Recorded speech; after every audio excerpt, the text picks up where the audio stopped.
first of all, let's just mention why we do unit testing, and chime in here if you have any other reasons that you can think of. But in my mind, for our project, the way we're using unit testing, we're not doing test-driven development per se.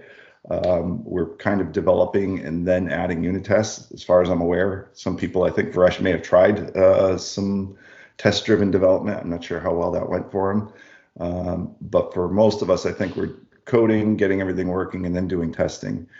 And in that scenario, for me, it does two things. One, it kind of acts like a sanity check on my code. I'll write the tests and write tests that perform expectations that I have about my code, how it should behave. And sometimes I will find bugs in my code before I even merge it to master, which is a good thing. And then the second thing it does for us is prevent breakage. When you have a large team of people that are all making modifications, it's possible to break somebody else's code, maybe because you change an underlying service or the signature on that service. And so we put in the tests so that we avoid breakage. Anybody else have any other reasons we do unit testing that they can think of? Okay, I think you have covered everything. Okay, great. So I am going to start a unit test here. Let me just find a folder I can work in. Let's go. Whoops, sorry. Under the Angular project. I don't really have to be in here, but this is just kind of where all our tests are at the moment. And I'm just going to pick somewhere. Let's just go in here. And I'm going to create a new TypeScript file. This doesn't have to be TypeScript, but that's kind of what we're working with. And let's just call it demo test spec.ts. So let's, I'm going to create an imaginary function and start with that as a test. So let's say we have a function and it's called add, and we're going to have, let's call it operand number and operand 2, and that's a number. And we're just going to return operand plus operand. So really simple. So this is demonstrating a functional test. Let's see why this is complaining. Oh yeah, no cost colon number. All right. So in a functional test, it's pretty easy. We just call the function and we create an expectation on the function to see if it returns the value that we expected. So let's start here with describes. There's several ways to write unit tests. And in our project, we've kind of adopted what I would call the most common, or maybe that's not the word, the most complete way to set up your tests, because it covers multiple scenarios. In this case, you could write just an it, and it would carry out your test. It would call the function and the test would complete and you would be fine. But an it alone can't do everything that we need to do in unit tests. So rather than give people 2 or 3 different patterns for how to write a unit test, we've come up with one common pattern, which is to do a describe, a before, and then an it.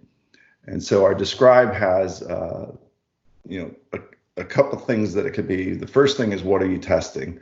So let's imagine we're testing a calculator for now. So the calculator is what we're testing overall. So that would be our first describe. And then we want to describe what function or method within that class or that object that we're testing is. So we're going to describe that we're testing the add function. I like to put parentheses after it, just to indicate that it's a method versus a versus a property, that kind of thing. You don't have to do that, but it kind of makes it clear I'm testing the add method. Now, keep in mind, when we're writing tests, these are not from a user perspective. These are unit tests. They're code developer-oriented tests. You don't have to say, when the user clicks the button to add 2 numbers. That's not how you need to write unit tests. You can, but you're really testing individual methods, and in some cases, those individual methods may not really even be related to user actions. They could be related to events that happen in the system. So we don't have to write them from the perspective of a user. So now, underneath the function, we're going to describe the scenarios that we're going to test for that function. So in this case, oops, we can see I actually, well, that's good. Let's leave that there. I made a mistake, but let's leave it there. So in this case, we might have operands that are two numbers. We know that we can only pass a number, but we could also pass null. So maybe we need to figure out what happens when we do null as well. So let's do describe and then say when two numbers are passed. That's going to be scenario 1. And then the other scenario is going to be describe when a null is passed. So what you might, one way to think of this is as an outline expansion method of writing tests. I haven't written any tests. I've only described what my tests are going to be like. And in fact, what I would do is if there was another function I was testing, I probably wouldn't even write these whens. I might just write all my describes first. So I know all the stuff that I'm going to test in here. And what I'll usually do is I'll take this code. It's usually in a different file. It's not in the test itself, of course. And I'll open up that side by side in another window. And I'll just go through the class or library or module, whatever it is you're testing. And I'll just simply write all the describes for all the methods that I have to cover. And then I'll start diving into each method. So I'm doing basically an expansion of an outline. So let's get back to this one and say when two numbers are passed, what would I expect to happen here? So I would expect it should return the sum of the two numbers, all right? And then I'm not even going to do that test yet. I'm going to go down to this one, and I'm going to say it should throw an error, I would think, right? So let's do this test. So we're going to say expect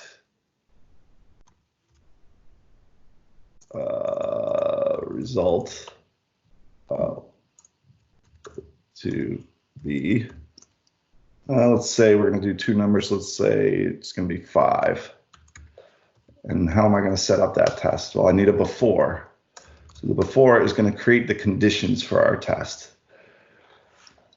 So let's talk about variables. We need a variable for this result to hold the result. And this is going to be a little bit controversial because we may or may not have to do it this way. What I've found using Mocha, in some places we may be using Mocha, we're using Jasmine here for Angular 7. But in Mocha, the way it works is for every test that you create, or every describe, every one of these things that reports a status, the status of that result is actually appended to this function itself. And so what that means is when this function is run, when we come inside this describe and this function is actually kind of created, instantiated, this function never goes away because the results that are tied to it are referenced from the test runner itself. So if I were to create variables inside here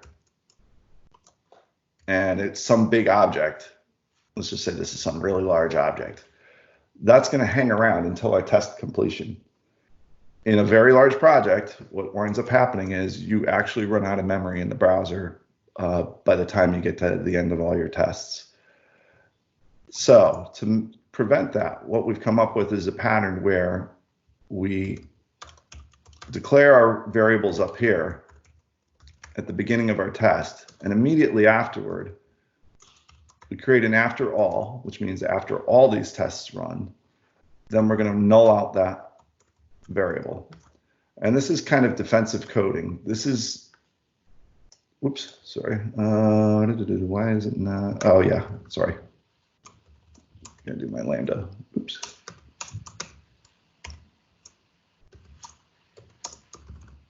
This is defensive coding to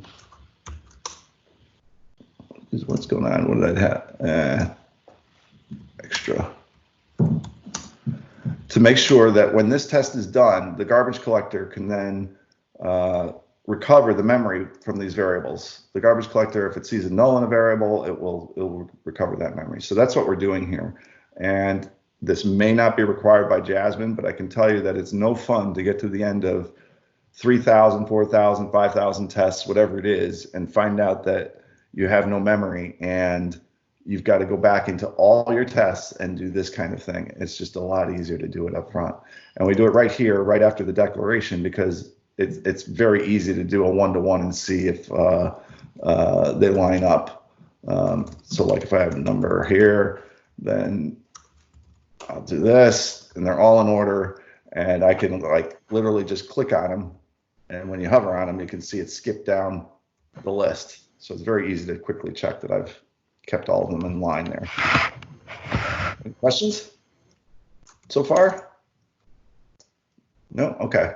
So let's go down here and set up this test. We want to do set up the expectations on here. So we want to call that function, and we want to capture the results. So we're going to do, oops, scroll that into view, add 2 plus, oops, sorry, 2 comma 3. We're going to capture our result. Why is it missing white space? Let's do that. And we're going to expect the result to be 5. Now, I kind of know there's a bug here right now. I caught that, but I didn't fix it because we'll see that if I run this, it should fail. Now, I don't expect them to fail while I'm running my tests, but it does happen sometimes, and that's a good thing that we're capturing it now. So this also points out, well, no, never mind. I'll show another thing about tests after this runs. This first run usually takes a second to get started. It should be quicker on subsequent runs.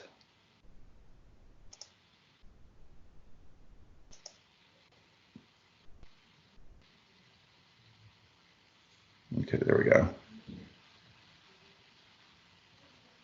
Okay, so it's telling us it expected 4 to be 5. We got, it's funny that we got a number at all. Oh yeah, sorry, it was 2, what it wound up doing is 2 plus 2. So something's wrong in here. Clearly I can see from this that it's that operand wasn't right. I can change it. I run the test. And this is really kind of the boring part for you guys at this point, because you've all kind of done this, but I wanted to cover some basics as well so that we had a good foundation, and for people who are going to watch this video afterwards. All right, so we fixed the bug in there, and we now have that. Now, one of the best tips I got from my tutor who taught me, Chris Ruid, who taught me about testing, is that a good test should fail if you make a change to either the test or the code. You know, because you could write, in theory, down here, and I've seen it happen, if you were to write a test, although you're covering the code, and your coverage report will show that you ran it and everything might be fine, your test is actually not really a good test. You're testing nothing about this function. And if I were to go up here and put back that bug, if I were to put back that bug, my test is going to succeed here, even though there's a bug in the code. And so that means I have a bad test. So one thing to do with your tests when you're running them, or when you've finished running them, is to make a change somewhere in the code or somewhere in the test setup and make sure that it fails. A test that succeeds no matter what is not a good test. So this is a bad test. So I did the negative case. I made a change, made a bug, and my test did not succeed. So I know that's not a good test. So we want expectations that are going to be reasonable.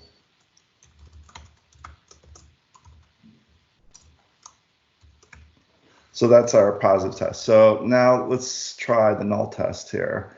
So these are a little different. This is one of the few cases where an error, well, let's see, it should run to an error anyway.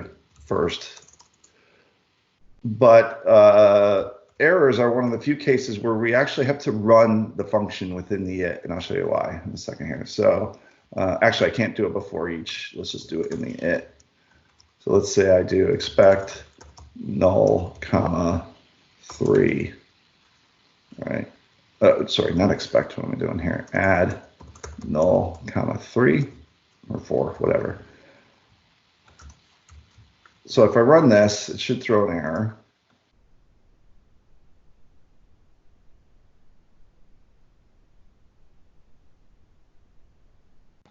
Oh, what did it do? Yeah, so no error because I think it converts null to 0 basically. So, but I want it to be an error. I don't want somebody to be able to pass null. So that's a bug. So I should, in here, instead do, let's just say, actually what I could do is,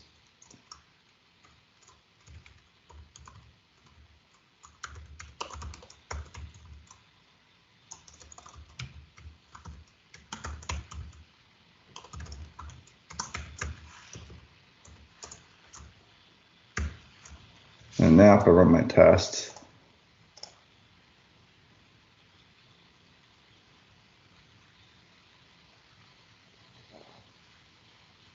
okay, now we got an error. But now I need to expect that error. So in here we have expect this.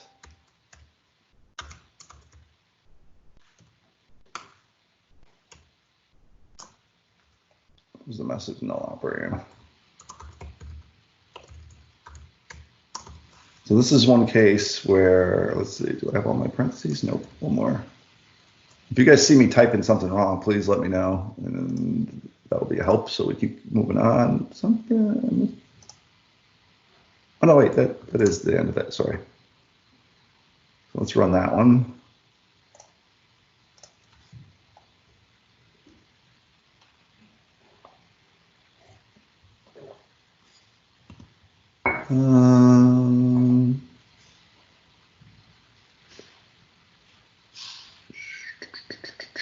Let's try that again. Sometimes I've seen where this will require running twice because the compiler doesn't quite catch up. Oh, that's interesting. Why is that not catching that?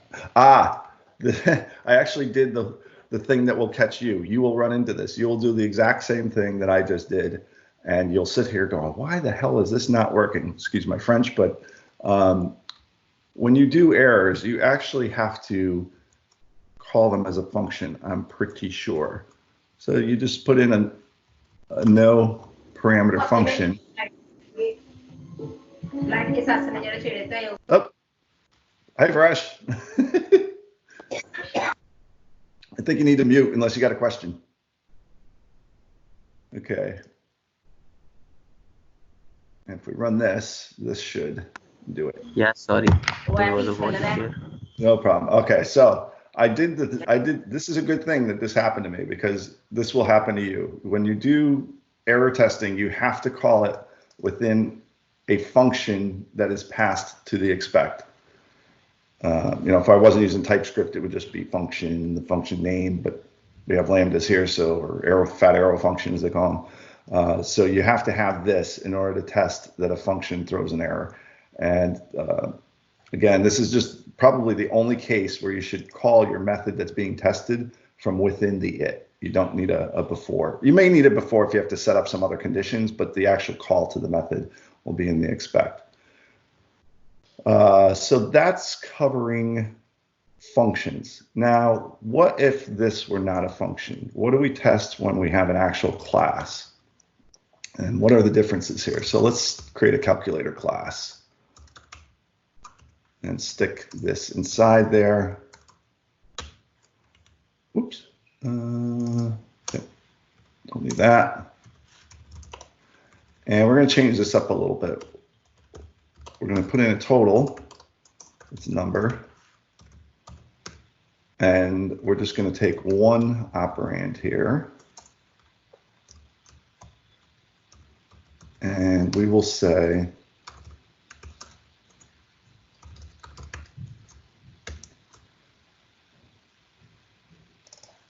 and that's going to be void.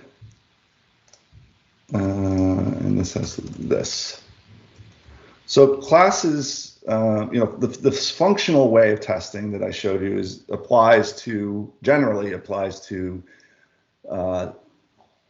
singleton services. And usually singleton services do not have any state being a member variable within their class. So typically our data access services, we try to make them stateless. But our controllers and other business services may be stateful, and so that's an example of this case. So what do we test when we have a stateful class? So let's get rid of all this. Let's just start back up scratch here again. So I'm going to do add, and what are my conditions here? I'm going to do, I'm actually going to test out what happens when I do multiple operations on here. And so we're going to demonstrate state. Because this is a stateful class, we need to kind of simulate state within our tests. And the way we do that is through nested describes. So we'll say when first number is added, we'll say it should update the total. And then we're going to say when the second number is added, it should, well, in this case, it should update the total, but let's say it should update the total to the first number, to the sum of the two numbers. So although we have before eaches, I think, if you're looking at, I apologize if this is simplistic for you guys because you've been doing it for a while now, but sometimes we see before eaches and we think that they represent the entirety of the state of what we're testing, but they only represent the state at the level where they're first declared. So if I go in here and I say before, and let's just say I set up my test here and I say, I'm going to need a calculator. So let's go back here. Nope, not public, not there. Wrong place, down here.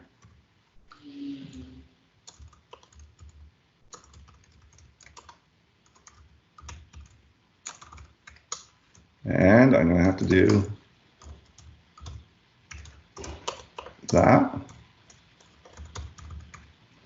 And I'm going to need a calculator for all my tests. So I'm going to do this out here.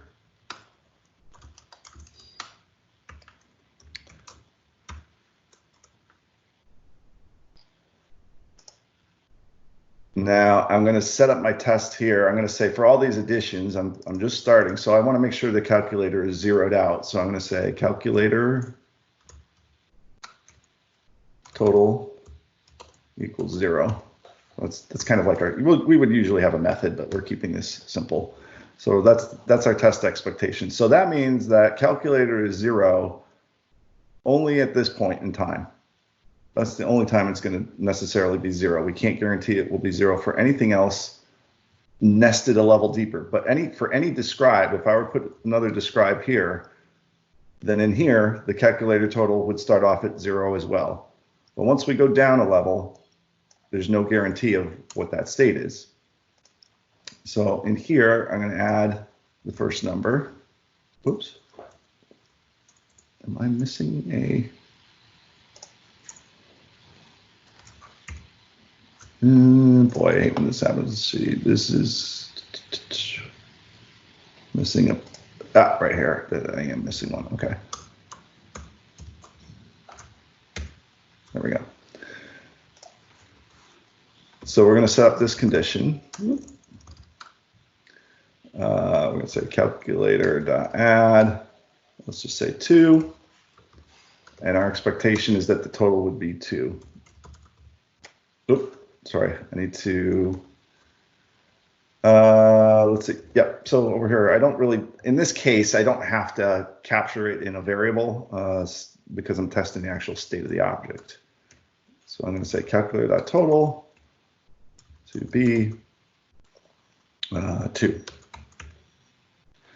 So the thing to note here is when we have a stateful thing that we're testing or a class, our expectations are typically on the properties of the object that we're testing. Sometimes it's the method too. Sometimes these methods return a promise or something, but a lot of times these methods update a property. And so our tests also have to test not just what came out of the method, but what is the state of the property. And sometimes it might be 3 or 4 properties that get updated.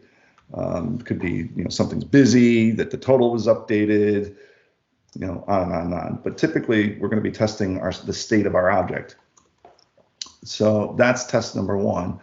And then our next test, we're going to add again. We're going to add 3, and we're going to expect the total to be 5 now.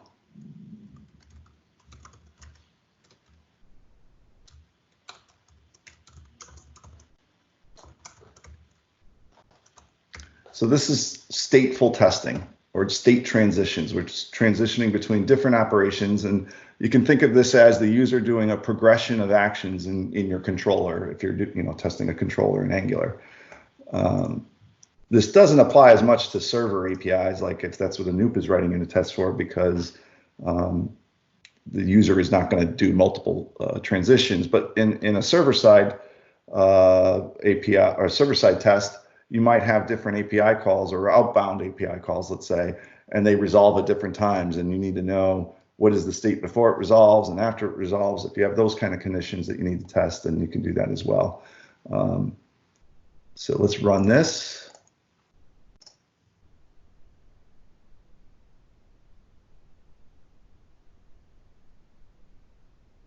And all our tests passed. If we click this, we can see all our tests here. So that's an example of doing stateful tests. Another scenario where you might need to do stateful tests is if you have a method that needs to resolve a promise of some sort. So what we could do here is, let's say this took in a service. Oops, sorry. Does anybody have any questions so far? All right, so it should be clear why we have nested operations at this point, or nested describes at least. So let's say we have a constructor and it takes in, let's say, some service.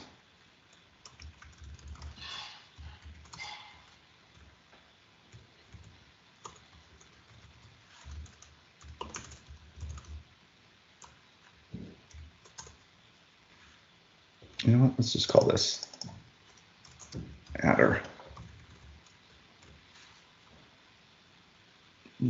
Public add.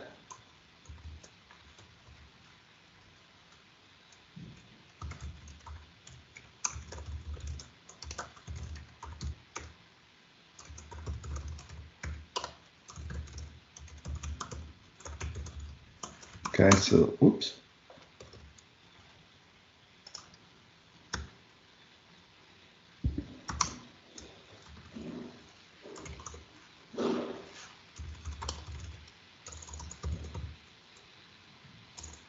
Actually, let's do this. Let's just say it. Let's say it had to call an API to do this. So we're going to say that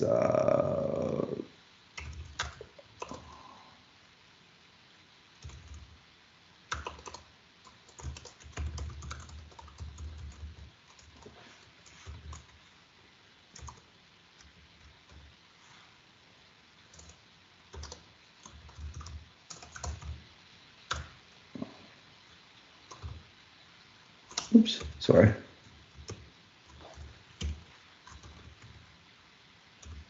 Do this.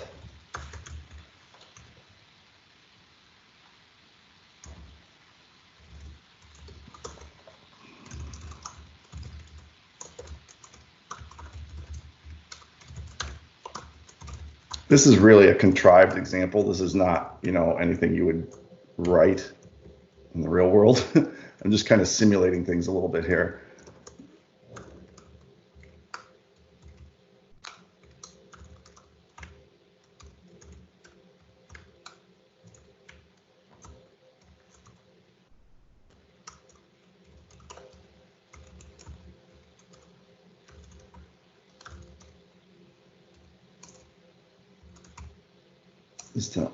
Result. Next. We're going to say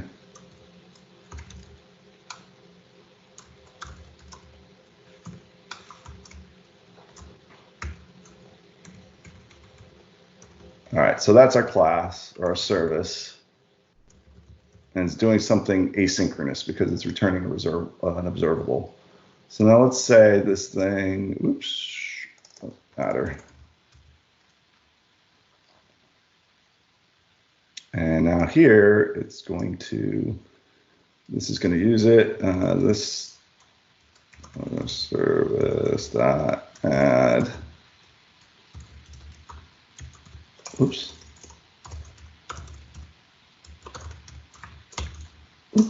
This dot. Sorry.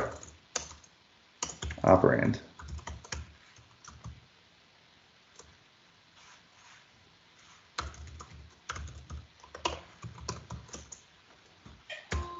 Okay, so we have one class that's using another class that has an async operation. What is it complaining about? This total.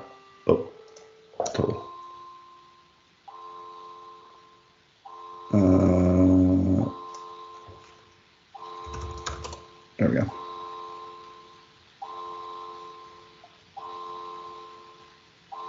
Yeah.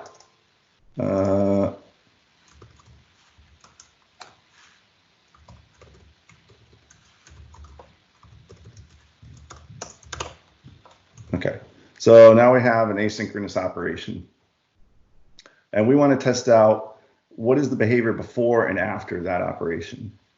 So in here, I'm going to just set up the test. And let's go back. I'm going to clear all this out again, just to set up our example. So in here, we want to have before it resolves. So let's do a describe.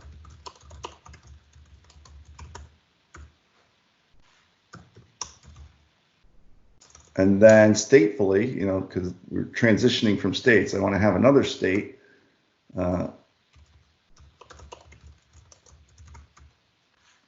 So what would indicate that? Let's put in a busy indicator in here.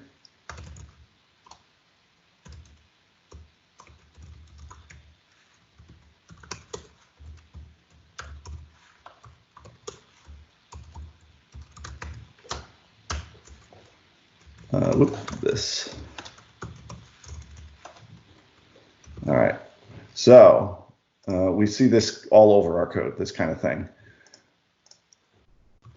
So we want to test before and after. So let's set up our before condition. And we're going to call the method. So let's say calculator dot add 2.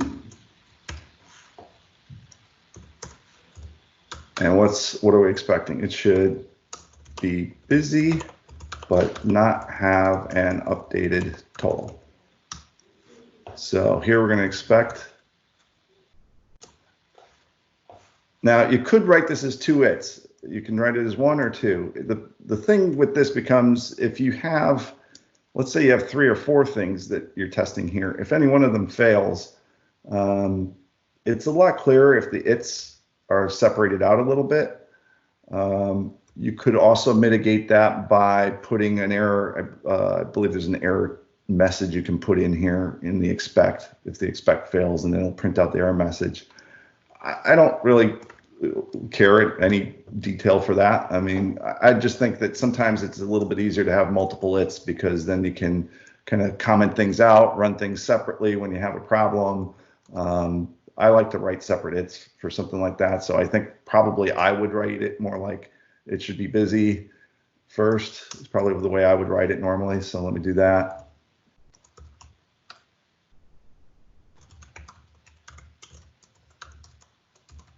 True. And then I would also expect should not have an updated total.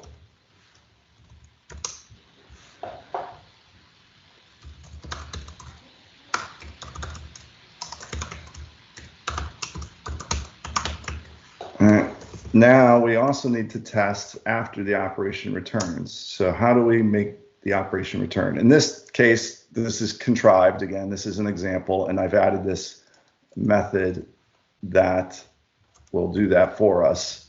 And you're probably thinking, why is he not mocking that? Yes, I will mock it. I just want to kind of show an example first here, though. So let's see where so now we need to set up our condition here for after the operation returns. So the way the operation is going to return is we're going to call. Actually, I have no way of calling it. So this is where I need a mock, right? But because I added the adder, where is it? Where did I set up my calculator here? So I can actually do this, and we do this at times. We can think of this as a mock object, really. So that's exactly what I'll do. I'll call it an adder mock because that's what it is.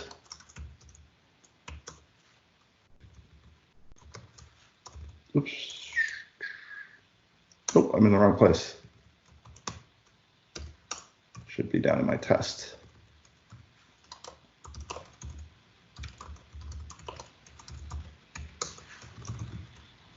So I need a handle to that thing, so I can operate on it. Pass that into the calculator. Oops. Pass that in. Now down here, I can say adder mock.resolve. And now I can start writing my its. So it should not be busy.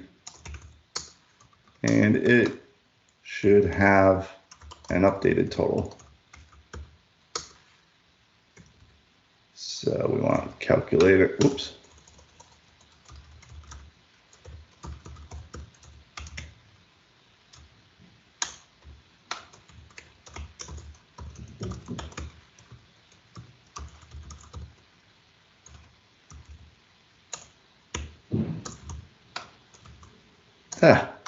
Sorry. What did I add up above? I added 2.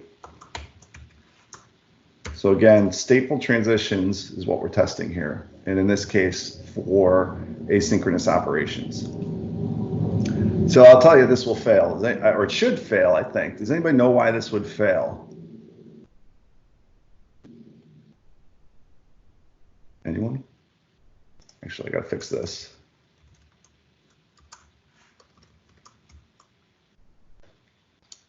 It should fail because we're doing an asynchronous operation here, and we're not waiting for the result. And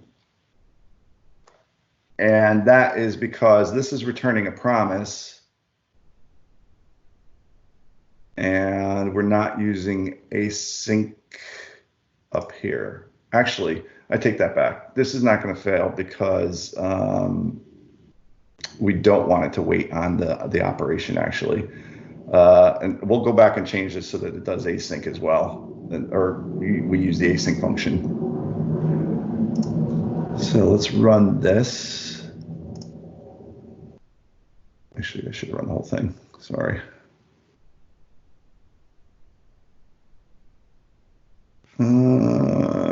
Undefined. What did I do here? Let's see. It may be actually because I didn't use that async like I was saying. So let's see. If I put async here.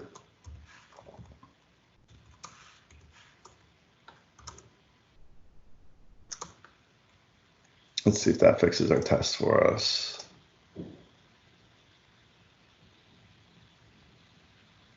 no, sorry. It's my expectation. I had a 2 and I had 3.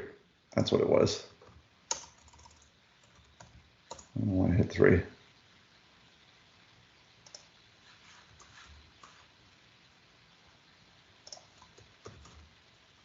Two. Okay, let's run that.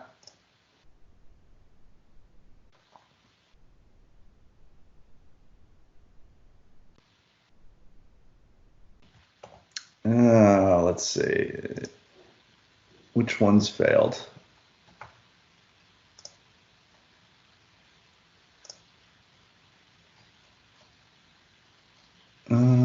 Add 2. Let's see.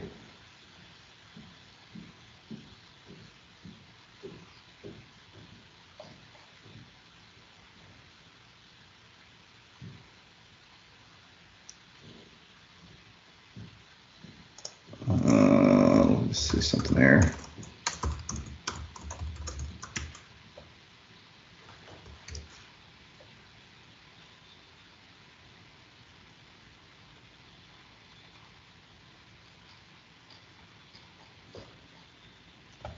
Okay, so it's running the add. We're not calling the resolve. So let's put that async thing in there. Let's see if that helps out. So this one's failing. So let's just run this one and work on one at a time here.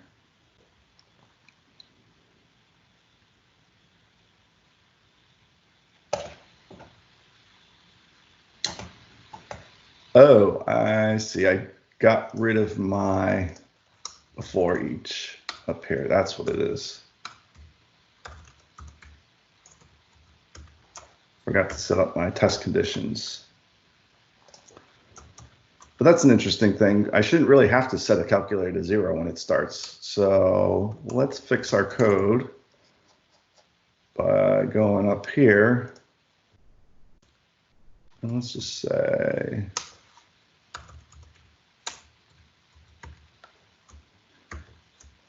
do this. Now, one thing to note, whoops, this is that in the tests, notice that I'm not initializing anything up in the declarations. All your declarations should be done through your before each sections.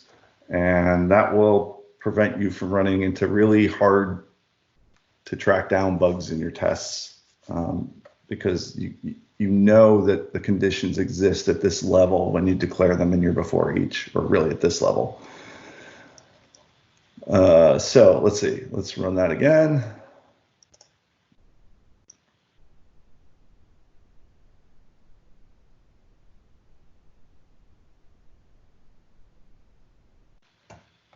Okay, so where did it these all worked. Which one did it fail?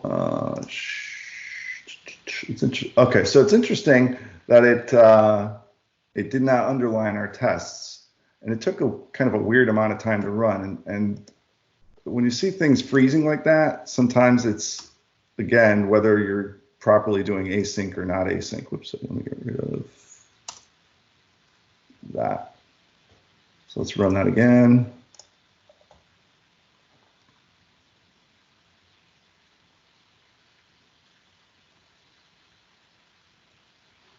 Okay, I think that's a little better, but let's see. I think we might need async down here as well, because it won't actually wait on the promise. What did they do? Not that kind of async, wrong async. Not async. It won't wait on the promise unless you have that async function in there.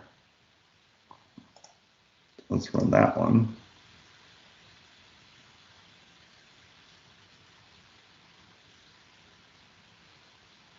What's going on? Let's see.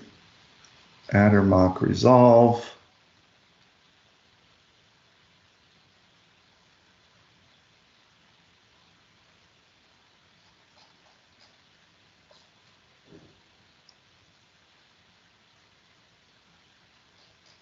Let's see, why are we not getting false and what we would expect?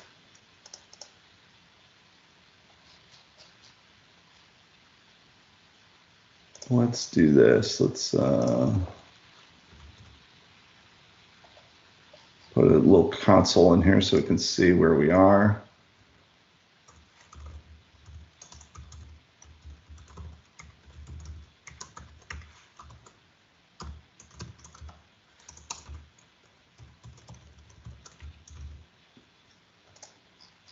Let's run this again and see if we're getting to our result before the thing has resolved.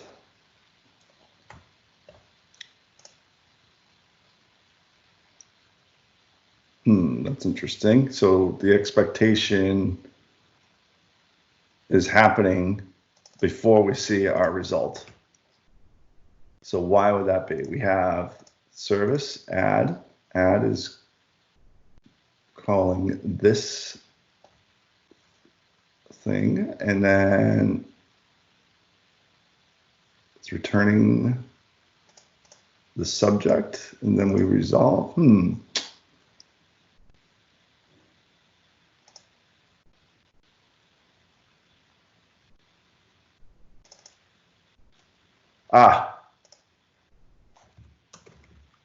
What we want to do is await or get a promise on our method in the first place, right? So let's see, we add, we get a promise. We never awaited on our add. So it's a little harder to do this in a, if I were just calling this class, I would normally just say, result equals await that thing, and I could get the result. But in this case, I want to test the actual separate states of before it resolved and when it resolved. So I need to capture that promise that's returned from there. So I want to do let promise, oops.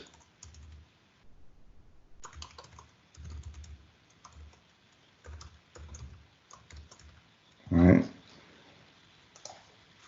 So promise equals. So one of the cool things with async await is we can do things with this we can await a promise. We've captured the promise. So let's, why is it not like this? Await number of promise. Oh yeah, it doesn't actually return a number. So I'm going to go down here and I'm going to, that's resolved. Now I'm going to await the promise.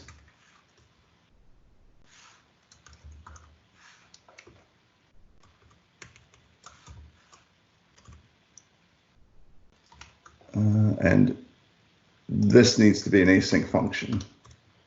Actually, I don't think I need this outer async in this case.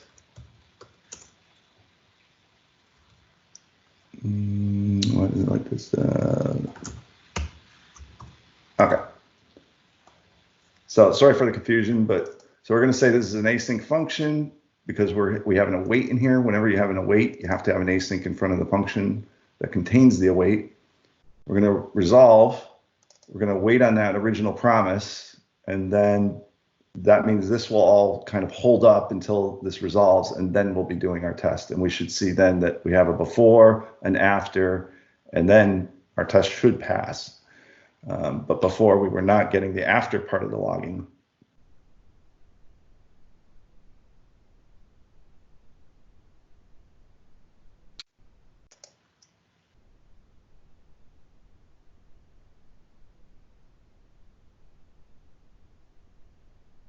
I think I have, oops.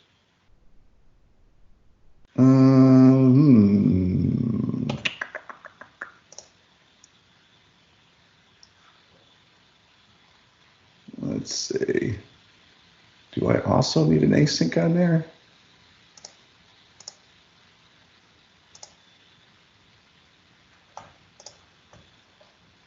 Yeah, the before. Why is that not resolving? You know what? This is So you would think I'm embarrassed, but these are all things that are going to happen to you too. So it's good. It's good that they're happening to me. So what happened is that I called next, but promises are not observables. Promises are one-time asynchronous operations, and actually I don't need to return anything here either. It's void. So they need to be completed. So that whenever you're going to call toPromise on an observable, it has to be a completing observable. So a completing observable is any of our API calls. Anytime you make an API call, it resolves the observable and it also completes the observable. And that's why we can call toPromise on the HTTP client responses. And I did not do that here, and that's why the promise never resolved. So if we go down here again, I think I should be able to just run this again and should go.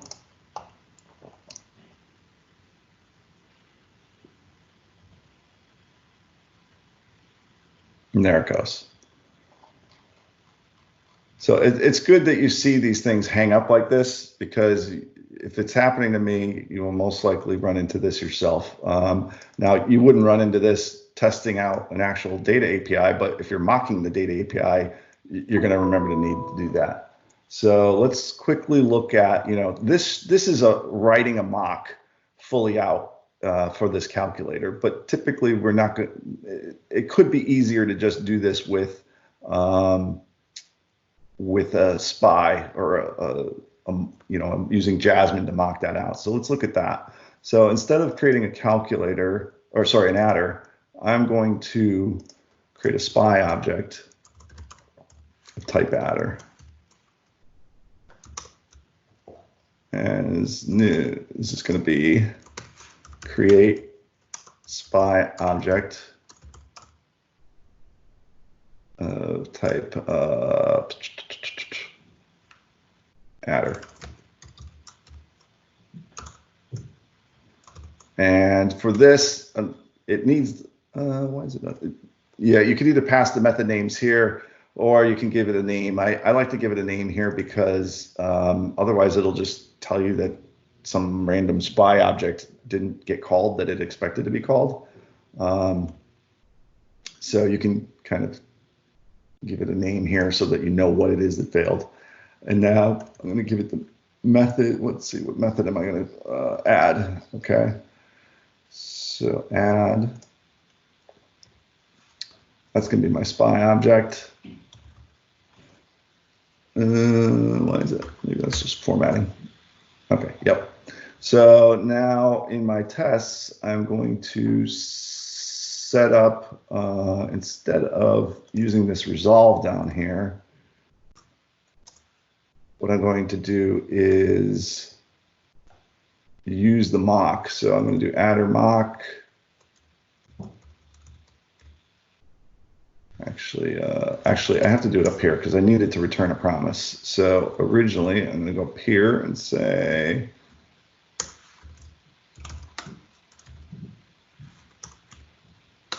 and you always want to have arguments, if at all possible.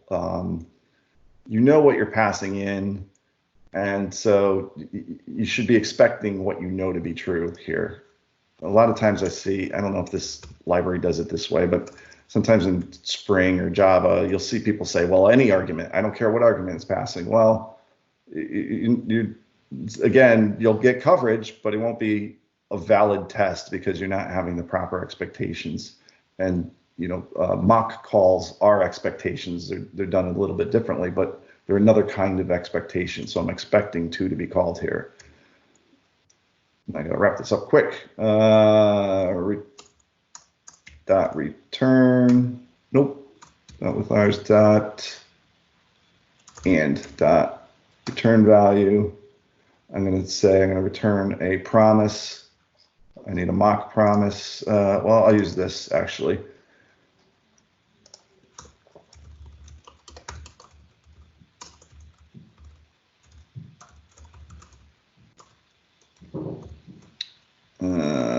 This is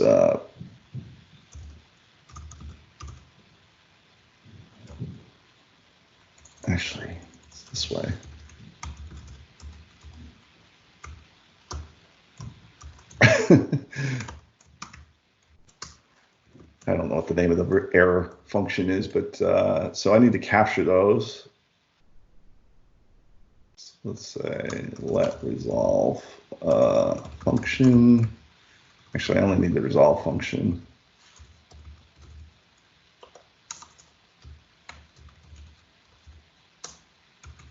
All right, so that's so we can use it later.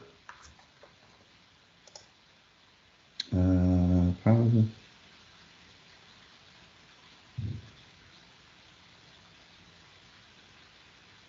Yeah, sorry, it was a void.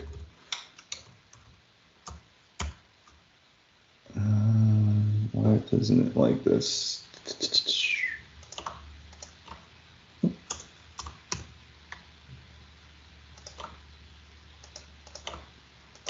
I don't know why it wasn't formatting that.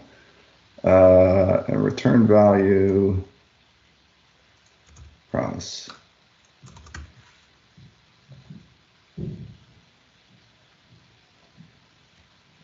Oop.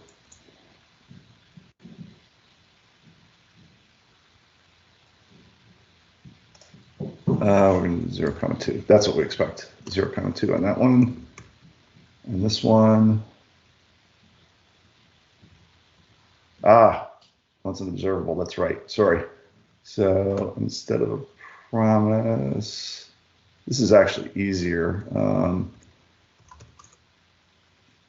Observables are easier to mock than promises because in here I had to capture all this stuff. Instead, what I'm going to say is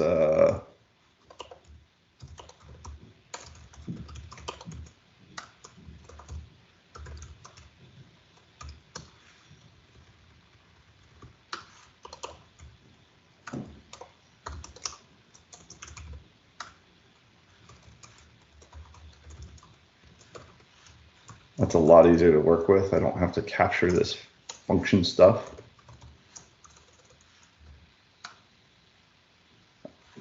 I don't know why I won't format things. All right, so we got our mock set up. And then down here, we're going to still capture the promise from the calculator. It should be busy, should not have an updated total. Now, after the operation returns down here, what I need to do is say, I'm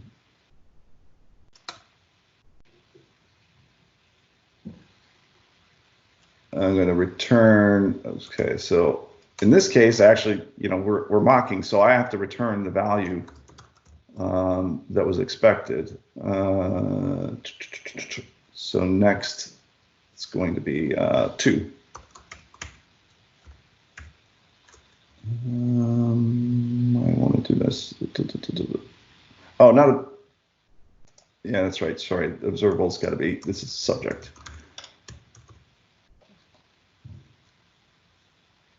Now we can return 2. We're awaiting the promise, and all this should still be good. And I should be able to. Let's get rid of this just to make sure that. Let's get rid of all this.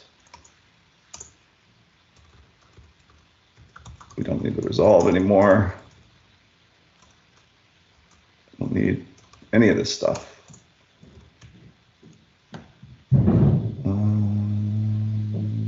Yeah, well, that.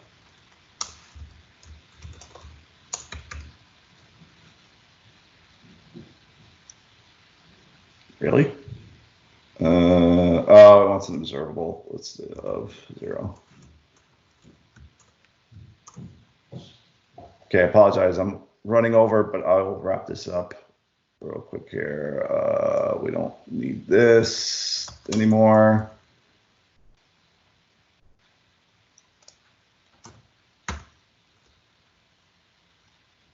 Formatted. And use parameters. That's okay. So if we run this, this should be good.